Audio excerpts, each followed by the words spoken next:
राम राम भाई साहब। राम राम डॉक्टर साहब। नमस्कार किसान भाइयों, आज हम आए हुए हैं डावला क्षेत्र में और फार्मर भाई हमारे साथ ही है। हमारा संपर्क तो लगभग फोन के माध्यम से हमारे ग्रुप में थे 2 साल से बातचीत होती रहती है। हमारे कहने के हिसाब से आप वैरायटियां जो लगाते हो, लेकिन आज मिल हम पहली बार रहे हैं। 3-4 दिन से फार्मर भाई का फोन आ रहा था कि अब सरसों में क्या डालना है, गेहूं में क्या डालना है। इन्होंने बाग भी लगा रखा है। कितनी दूर में बाग अपना वो? 1.25 किला में 4 बीघे में। 4 बीघे में। हाँ जी। टोटल खेती कितनी कर रखी है आपने? 30 एकड़ है जी।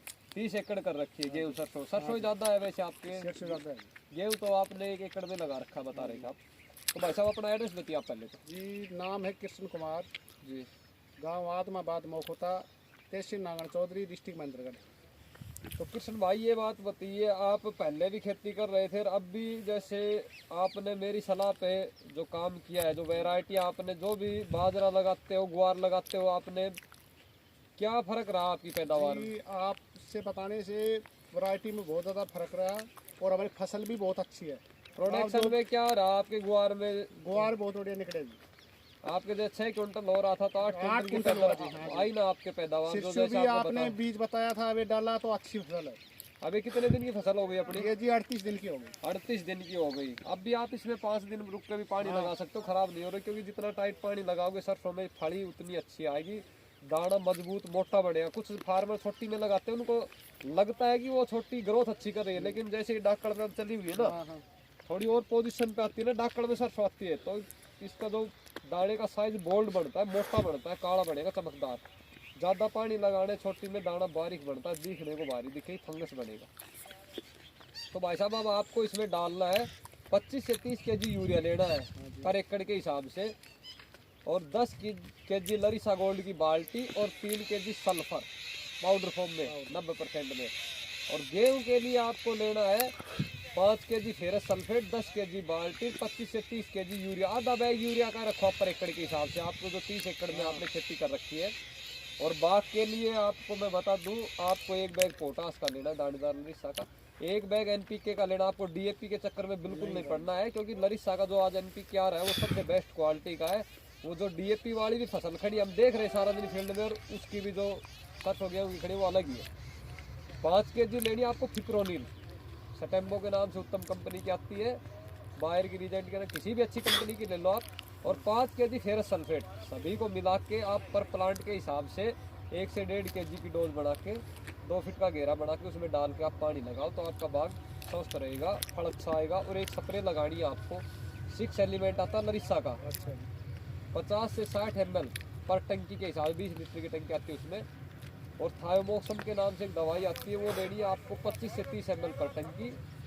और एक साफ आता है जो फंगीसाइड आता है, किसी भी कंपनी का ले लो, कार्बनडाजिम प्लस मैनकोजेब, वो 30 से 40 ग्राम पर टंकी में वो डाल के स्प्रे आपको लगानी है। हर 3 महीने में अपने बाग पे आप स्प्रे लगाया करो। खुराक आप हर 6 महीने पे दिया करो, तो आपकी जो पैदावार है वो, अब जैसे आप एक मिनिमम मान ले तो आप 50 क्विंटल ले रहे हो, तो आपका 60 से 70 क्विंटल कम से कम पैदावार आप ले पाओगे।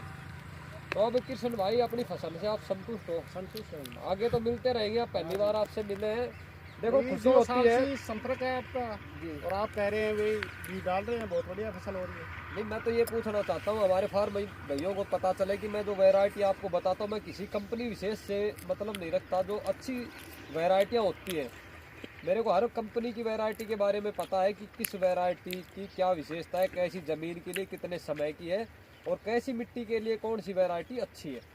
तो वो चुनाव करना फार्मर के लिए अच्छी बात होती है, क्योंकि क्षमता होती है किसी भी वैरायटी की। बोलने को तो कोई कुछ भी बोल देगा, फार्मर की मेहनत सबसे अनिवार्य है। लेकिन जिस वैरायटी की क्षमता 20 मण की है वो 20 मण देगी, जिसकी 40 मण की है तो वो 35 मण, 32 मण, 35 मण आपके पैदावार देगी। 40 मण तक भी जा सकती है, अगर क्षमता होगी तभी तो जाएगी। बिल्कुल सही है। अब हमने गेहूँ आपको लगवाया था 222 की क्षमता है, 90 मण तक चला जाएगा गेहूँ भाई। वो अपने 60 मण होता है, 65, 70, 80, 85 जितना भी हो, लेकिन एक अच्छी एवरेज उसकी क्षमता है वैरायटी की। एक की क्षमता 50 मण की है, 60 मण की है, 70 मण की, वो वहीं तक ही रहेगा, आप कितनी मेहनत कर लो उसमें। ऐसे सरसों बाजरे की वैरायटी है जिनकी क्षमता 50 मण है बाजरे की, वो वैरायटी 50 मण तक हम लेके जा सकते हैं, मेहनत और खाद खुराक के हिसाब से। फार्मर की मेहनत सबसे अनिवार्य है, और फार्मर किशन भाई मैं तो एक बात मानता हूँ, मेरे लिए तो जमींदार भगवान जी, से कम आप नहीं है, हमारे लिए तो- क्योंकि नहीं जमींदार के ऊपर ही सारा सिस्टम टिका हुआ है। बिल्कुल सही है आज जिस आदमी की जेब में पैसा है, मेरे को इतनी तनख्वाह मिल रही है, बढ़िया हो या दुकानदार हो, सब की जेब में पैसा तब होता है जब जमींदार की जेब में पैसा होता बिल्कुल है। सही है। क्योंकि पता है मेरे को मार्केट का पूरा हर जगह का, जमींदार की जेब में पैसा है तो हर आदमी के पास पैसा है। जमींदार रीढ़ है इस देश की, हर आदमी के लिए। सही है जी। तो मैं यही चाहता हूँ कि जमींदार की पैदावार बढ़े। मैं जिस फार्मर के आज आप 30 एकड़ की खेती कर रहे हाँ हो, जी। मैं आपके पास आया, आपको बताया भी तो आपकी पैदावार बढ़ी, ऐसा बढ़ी नहीं है है बेटा। मैं 30 एकड़ की खेती करूँ तो आपकी 3 लाख की पैदावार सालाना बढ़े। मेरे आने और बताने के बाद तो मेरे आने का और बताने का फायदा नहीं था। मेरा आपसे मिलना और बताना, अपना समय खराब करना कोई फायदा नहीं है। और वो आपको दिख रहा है 2 साल से आप मैं मिल नहीं पाया हूँ, लेकिन आप जो खेती कर रहे हो उसका आपको अंतर दिखाई दे रहा है। मैंने आपको वैरायटी बताई, ग्वार की ये लगानी साहब इतनी पैदावार वैरायटी दे देगी, तो आपको प्रोडक्शन वैसी मिली। पिछली साल आपको बाजरा बताया, सरसों बताया, तो उसका अब की बार जैसे मैंने बताई, आपने पूरी सरसों वो एक ही वैरायटी लगाई बताने के माध्यम से। आपने 44 लगा रखी है पाइनियर की सारी। मैंने आपको 45 या 44 ही बताई थी। कुछ लोग बोल रहे थे कि 46 वो है, नहीं है, विश्वास नहीं किया जा सकता। विश्वास मैंने देख रखी है, वैरायटी जी, बहुत अच्छी है। विश्वास आप पे है। हाँ तो मैं वैरायटी, आप क्या कहा मैंने, हर कंपनी की वैरायटी के बारे में बता सकता हूँ। वो गेहूं की हो, सरसों की हो, कॉटन की हो, बाजरे की हो, किसी भी वैरायटी के बारे में फार्मर भाई कभी भी पूछ सकता है कि इसकी क्या विशेषता है, कितने समय की है, कैसी जमीन के लिए कितनी प्रोडक्शन देने वाली है। बाकी कई बार क्या होता है कि कोई लोकल वैरायटी लगा ली किसी भी कंपनी की, किसी 2 फार्मरों के तो हो गई वो बहुत अच्छी, दुकानों वाले कुछ उदाहरण देते हैं उस चीज़ का, लेकिन वो 98 की कितनी है उसको किसी को नहीं पता उसका डाटा। वो 2 का नाम लेके कृष्ण भाई के 35 मन से हुई थी, 45 मन बाजरा हुआ था, लेकिन जो 15 मन वाले फार्मर 98 उनके कितना हुआ। वो खेत और जमीन किसी फार्मर के हो सकती है, लेकिन जो 80